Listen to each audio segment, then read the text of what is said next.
Praise అలాడండి. ప్రభువైన యేసుకృష్ణ మీ అందరికీ వందనాలండి. ఈరోజు తారీఖు వచ్చేసి 2025 11 నెల 15వ తారీఖు. ఈరోజు వీడియో చేయడానికి కారణం ఏంటంటే, నేను ఈ రోజుటికి సువార్త ప్రారంభం చేసి ఖచ్చితంగా సంవత్సరం అవుతుంది. 366 రోజులు ఈ రోజుటికి. మీరు కంటే క్యాలెండర్ లెక్కాచారం చేసుకోండి. అయితే నేను సంవత్సరం పన్న చేసిన సువార్తలో ప్రకటించినప్పుడు నాకు జరిగిన ఆటంకాలు, ఇంకోటి ఏంటంటే, సువార్త నేను మైకి పెట్టి అరచలేదు, కరపత్రిక పంచలేదు, కానీ ఉత్త బోర్డు వేసుకొని దేవుని మాట రాపించుకొని తిరిగినందుకే నా మీద 9 సార్లు 4 సోళ్ళు దాడి చేసినారు. 9 మాటలు నాకు ఇష్యూ జరిగింది. మొత్తం 9 చెప్తాను మీకు. ఇప్పుడు నాకు ఇచ్చిన బహుమానం అన్నమాట, సువార్త తినేందుకు నాకు ప్రతిఫలం పొందుకునేది. అయితే మొట్టమొదటిసారిగా 2024 11 నెల 15వ తారీఖు స్టార్ట్ చేసినాను. అదే నెలలోనే 19వ తారీఖు నా మీద ఇష్యూ జరిగింది, నా మీద దాడి జరిగింది. ఎక్కడ జరిగిందంటే, నేను కడవకొల్లుకు నడుచుకుంటూ వెళ్తాంటే తేరణపల్లె మీద పోతాంటే, తేరణపల్లెలో 2 వ్యక్తులు నన్ను నిలబెట్టి, ఏంది బోట్ అని అడిగినాడు. అంటే దేవుని మాటలు అన్నానే, ఏంది మతపచారం చేస్తున్నావు, దేవుని యేసుకృష్ణ రాపించినావే అన్నాడు. అంటే నా ఇది మతపచారం కాదన్నా, మతం దీనిలో రాపిలేదు అనే. నేను లేదు, నువ్వు మతపచారం చేస్తున్నావు అని నన్ను తిట్టి, ఎన్నికి వెళ్ళిపోముందు ఇక్కడ రాని మేము అన్నాడు. తేరణపల్లికి పోయారు దావులో, తేరణపల్లె దగ్గర అక్కడ బైపాస్ పడి బైపాస్ దాటానే జరిగింది. నేను ఎన్నికి వెళ్తుంటే మళ్ళీ చొక్కాపట్టుకు ఎన్నికి లాగి, సరే నువ్వు జై నేను ఓ మాట అను, నేను విడిచిపెడతాను అన్నాడు. నేను ఆ మాట అన్నాను, జై అన్ను అన్నాడు. జై అంటే నేను అన్నాను, వేరే విషయం. అంటే అతను ఏం చేశాడంటే, ఆ మాట అనలేదని నా దగ్గర ఉన్న నేను ఎత్తుకొని వెళ్ళే ఫ్లెక్సీ పైపులు ఇరుకొట్టినాడు, ఫ్లెక్సీని చింపేసినాడు. ఇంకోటి ఏంటంటే, నా దగ్గర కొత్త నిబంధన బైబిల్ ఉంటే వాటిని కూడా చింపేసినాడు అతను. ఇది మొట్టమొదటిసారి నాకు జరిగిన ఇష్యూ. అదే నెలలోనే జరిగింది, 19వ తారీఖు జరిగింది. సువార్త ప్రాణం చేసిన 4 రోజులకే నాకు అపవాదిగాడు భయాన్ని చూపించినాడు. అయితే నేను భయపడలేదు. ఎందుకంటే ఆయన అన్నాడు కదా, నా నామమున మీరు అవమానపడి నిన్ను మీరు దండులు ఆనందించడం అన్నాడు. అందుకు అతను తిట్టినాడు. నా దగ్గర అతని అడ్రస్ కూడా నా దగ్గరకు ఉంది. అయితే నేనైతే అతను ఏం చేయలేదు, తిరిగి పోలీస్ కేసు కూడా పెట్టలేదు, దేవుని కృప వల్ల. అయితే రెండో విషయం ఎప్పుడు జరిగింది, 2025 3వ నెల 2వ తారీఖు జరిగింది ఈ ఇష్యూ. ఇది ఎక్కడ జరిగింది, నేను చుక్కులూరుకు ఆ పొద్దు ఆదివారము నేను చుక్కులూరుకు వెళ్తాంటి, బోట్ ఎత్తుకొని వెళ్తాంటి. ఆదివారం నమైనా కూడా నాకు 10 గంటలకు మెసేజ్ ఉందన్నమాట. అయితే ఆ రోజు నేను వెళ్తుంటే ఒక వ్యక్తి గుర్తికిపోయి ఆయన నిలబెట్టి, ఏం మతపచారం చేస్తున్నావు అని అమ్మనాబోతులు తిట్టి నా దగ్గర ఫ్లెక్సీ, దాన్ని మళ్ళీ రెండోసారి ఫ్లెక్సీ ఇరగొట్టి తిట్టినాడు. తిట్టి వెళ్ళిపోయినాడు. ఆడ చాలామంది గుంపు కూడినారు. వాళ్ళు వీళ్ళు చెప్తున్నాక పోయినాడు. పోలీసులు ఫోన్ చేస్తారు, చేసుకునే లక్షణంగా నేనే మైకి పెట్టి అరచలేదు, కరపత్రిక పంచలేదు కదా, చేసుకోని నేను. ఇంకా వాళ్ళు వీళ్ళు చార్చాల కల్లా వెళ్ళిపోయినాడు అతను. ఇది రెండోది. మూడో ఇష్యూ, అదే నెలలోనే నేను కడపకు పోయినా నడుచుకుంటా. ఎప్పుడు 24వ తారీఖు తాడిపత్రిలో ప్రయాణం చేసిన. తాడిపత్రి 24వ తారీఖు బయలుదేరినాను. ఆడికి వెళ్ళాలి కల్లా 26వ తారీఖు బుధవారం నా పొద్దు నైటు 10 అయింది కడప వేలకల్లా. అక్కడ ఒక చర్చి కాడికి పోయినా నేను, ఆశ్రయం చిక్కుతుందని. అక్కడ వెళ్ళినాక అక్కడున్న సెక్యూరిటీ గార్డ్ ఏం చేసినట్టు నాకు ఆశ్రయం కలిగించలేదు. 9 గంటల వరకే అల్లో, నువ్వు 10:30 అయింది ఇప్పుడు లేదు అల్లో, అది ఫ్యామిలీ వచ్చిన అల్లో అన్నాడు. కానీ నేను ఇట్లా సంగతి అయినా సువార్త ప్రకటించేవాడిని నడుచుకుంటూ వచ్చినానంటే వినలేదు అతను. ఎందుకంటే నేను అక్కడే ఉంటే ఆ లోపల ఆ సంఘ కాపరి సేవకుడు వచ్చినాడు. వచ్చి ఏమంటే ఇట్లా సంగతి నేను నడుచుకుంటే సువార్తకి అంటే, సరే ఇతను ఆధార్ కార్డు తీసుకుని అడ్రస్ తీసుకొని రాసుకొని పండుకొని వెళ్ళి అన్నాడు. ఆ పొద్దు ఆ సెక్యూరిటీ గార్డ్ ఎక్కడ చెప్తే అక్కడే పండుకున్నాను. మళ్ళీ తిరిగి మరుసటి రోజు 27వ తారీఖు పగులంతా కడపలో తిరిగి మళ్ళీ పోయినాను. మళ్ళీ పోతే ఆ పొద్దు నైటు మళ్ళీ వచ్చినావే అన్నాడు. నేను 7:30కి 8 గంటలకే పోయినాను, 9 గంటల లోపల రాలన్నాడు కదా. నేను ఎందుకు పోతే మళ్ళీ వచ్చినావే అని నన్ను చాలా రిలాక్షన్ చేసి మాట్లాడినాడు. నాకు కోపం లేచి, నువ్వు కొంచెం చూసుకొని మాట్లాడు, ఎవరిని ఎట్లా మాట్లాడుతున్నావు జాగ్రత్త. సువార్థికులు మేము ఏ రోజు బ్రతుకుని ఏ రోజు చచ్చిపోతాం మాకే తెలియదు. సువార్థ అనేకులు కొడుతున్నారు, తిడుతున్నారు, చంపుతున్నారు. కొంచెం జాగ్రత్త కలిగి మాట్లాడు, నేను కూడా తాడపత్రిలో ఒక సంఘం కట్టినాను, నేను కూడా సువార్త ప్రకటించు ఏదో చిన్న సేవ చేసుకుంటున్నాను అని చెప్పినాను. అయితే అక్కడున్న పెద్ద మనుషులు ఏం చేసినట్టే నా చొక్కా పట్టుకుని బయటికి లాక్కొని వచ్చి గేటు వేసి ఏం నీ కథ చెప్పు అన్నాడు. ఏం నీ కథ అని బెదిరించి నేను అక్కడి నుంచి వెళ్ళిపోయినాను. ఇది మూడోది. ఇప్పుడు 4వ ఇష్యూ జరిగింది. 4వ ఇష్యూ ఎక్కడ జరిగింది?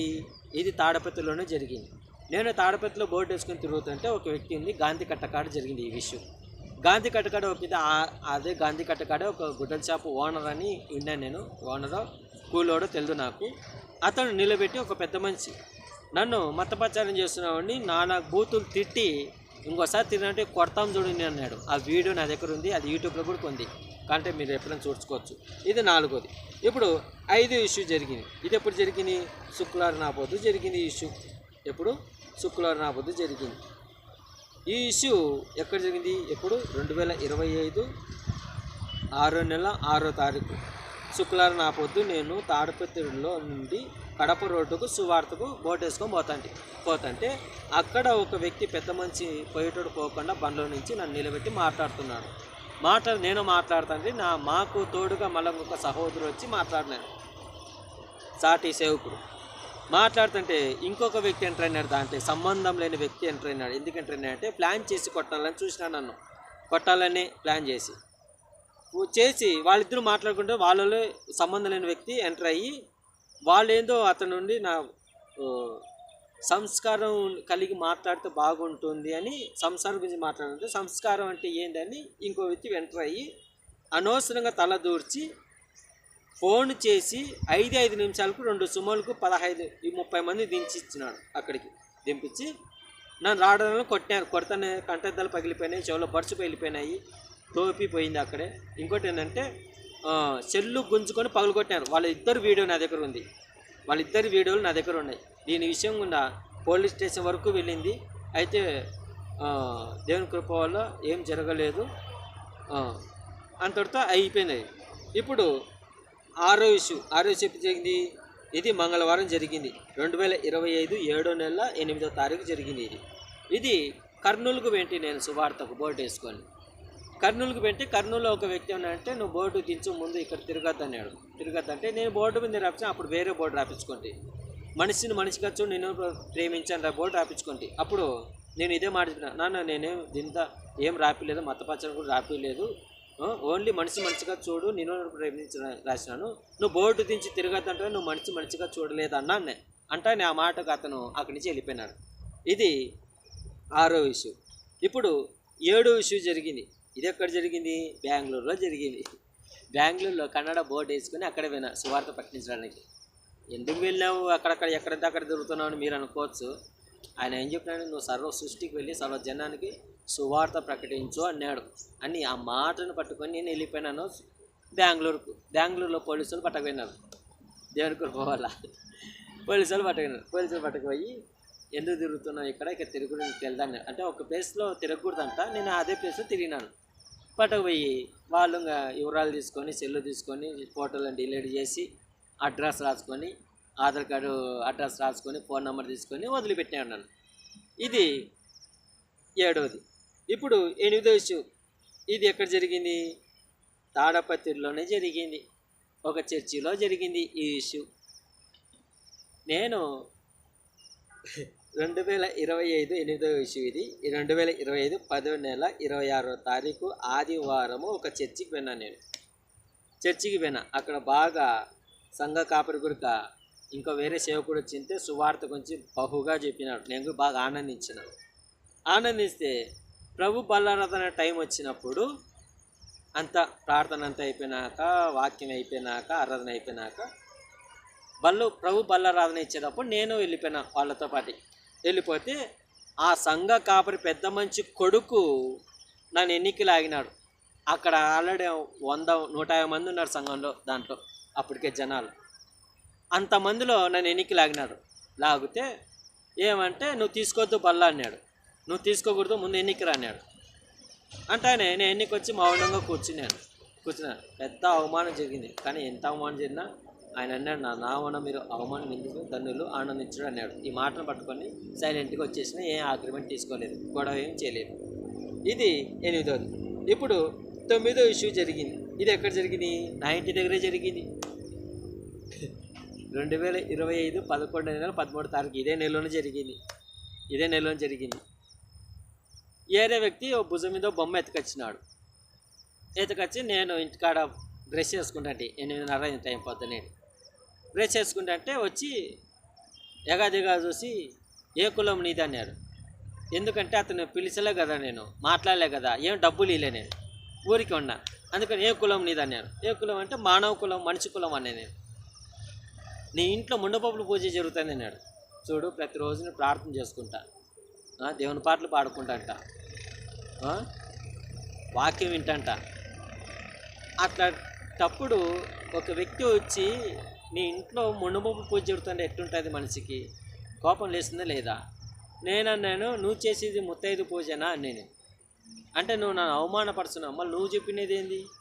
నా ఇంట్లో ముండపప్పు పూజ జరుగుతుంది అంటే, అవును, చాలామంది శక్తులు ఉన్నాయి నీ ఇంట్లోనే, ఎంతమందికి 1,00,000 మంది వచ్చి నన్ను ఏం చేసుకోలేరు అనేది. అది ఆ నుంచి వెళ్ళిపోయినాడు.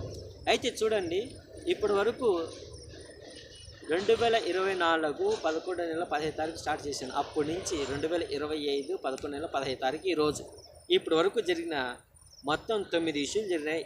సువార్త తిరగడం వల్ల ఒక సంవత్సరానికి 9 జరిగినాయి. దాదాపుగా నెల కూడా జరిగినట్టే, ఒక 2 నెలలు 3 నెలలు గ్యాప్ వచ్చినారు అంతే. ఆ 3 నెలల గురికి చాలామంది దావలో పోతే తిట్టిపోయినారులే, అవన్నీ నేను పట్టించుకోలేదు. స్టార్టింగ్ చాలా కోపం వేసాను. దేవుని కృప వల్ల ఆ కోపాన్ని అంతా అణిచివేసినాడు నా దేవుడు. ఇదే అండి, సంవత్సరం పన్నా నేను సువార్త తిరిగినాను. ఇంతవరకు నాకు ఎవరైనా జీతం కానీ నెల అమౌంట్ కానీ ఎవరు ఏమీ ఇవ్వలేదు. నా సొంత డబ్బులు ఖర్చు పెట్టుకుని నేను సువార్త ప్రారంభం చేసినాను. చాలామంది సేవకులే నన్ను విమర్శించారు, అది 10వ అవుతుంది, అపరిచితుడిగా జాగ్రత్త అన్నారు వాళ్ళు, సేవకులే నన్ను. కానీ నేను వాళ్ళ మాటలు పట్టించుకోలేదు. ఇంకా కడప రోడ్లో కొట్టింటే ఒక వ్యక్తి అన్నాడంట, ఇంకా 4 గేట్లు వేసింటే బాగుండని. ఎవరు తెలుసా? అన్యుడు కాదు, విశ్వాసుడు కాదు, సేవకుడే అన్నాడు ఆ మాట కొడుక. ఇది నా జీవితంలో జరుగుతున్న ఒక ప్రయాణం. కానీ నా దేవుడు ఎన్ని సమస్యలు వచ్చినా, ఎన్ని ఇబ్బందులు వచ్చినా, నేను ఆకలికి తిప్పలు పడినాను, దాహానికి తిప్పలు పడినాను సువార్త విషయంలో. కానీ దేవుడు నాకు అన్ని విధాలుగా నాకు సహాయం చేసినాడు. ఇది పూల బాట కాదు, ఇది ముళ్ళ బాట సువార్త. నేను దీనే ఎంచుకున్నాను. నాకు దేవుడు ఇదే ఇచ్చినాడు అంతే. నేనే కరపత్రిక పంచలేదు, మైక్ పెట్టి అరచలేదు. ఇప్పటికి చాలామంది సేవకులు ఏం తిరగాలన్నా సువార్త అవసరం లేదులే అంటున్నారు. ఇప్పుడు సమయం లేదు, సందర్భం కాదని. ఎప్పుడు వచ్చింది సమయం సందర్భము? యేసు పుట్టేప్పటి నుంచి ఇప్పటి వరకు ఎప్పుడు ఒకేలాగానే ఉంది, ఏమీ మారలేదు. లాస్ట్ టీ-షర్ట్ కూడా వేసుకోకూడదు అంటున్నారు కొంతమంది వ్యక్తులు. కానీ అవన్నీ ఏం పట్టించుకోలేదు. ఎవరైనా నేను అనుకోని సంవత్సరం నుంచి నేను సువార్త ప్రకటించడానికి నా దేవుడు ఎంతగానో సహాయం చేసినందుకు వరకు నేను ఈరోజు ఈ వీడియో చేస్తున్నాను. దేవుడు మాటలు దీవించిన గాక. ఆమేన్. ఇంతవరకు నేను మాట్లాడిన మాటలలో ఏమైనా తప్పులుంటే నా తప్పులు మన్నించండి. ఇంకోటి ఏంటంటే, నేను చెప్పిన 9 నా దగ్గర సాక్ష్యాలు ఉన్నాయి, ఆన్సర్లు ఉన్నాయి, వీడియోలు కూడా ఉన్నాయి. దీంట్లోనే నేను 3 మాటలు సువార్త తిరగడం వల్ల 3 మాటలు స్టేషన్ వరకు పోయినాను. కానీ ఇంతవరకు ఒక్కరోజు కూడా నేను స్టేషన్లో జైల్లో భయనే లేదు. నా దేవుడు మాటలు దించింది కాక. ఆమేన్. నాకు చాలా హ్యాపీగా ఉంది. ఎందుకంటే దేవుడు తన ఉన్నతమైన పనిని నాకు అప్పగించినాడు. దేవుడు మాటలు దించింది కాక. ఆమేన్. అందరికీ వందనాలు.